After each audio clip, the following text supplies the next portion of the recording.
Lagi kong nababasa or naririnig sa TikTok yung mga katanungan nila na bakit daw yung mga ibang masasama mas successful kaysa sa ibang mga mabubuti. Kasi halimbawa, meron kayong 1,000 na dapat paghahatian yung 10.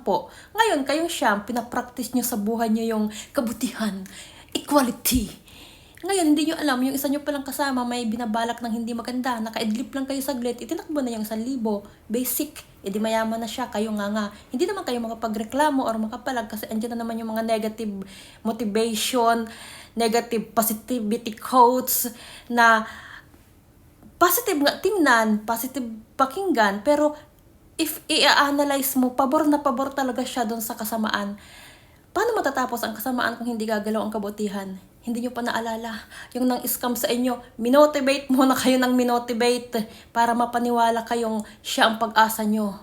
Pero bandang huli, nag-cry-cry man kayo.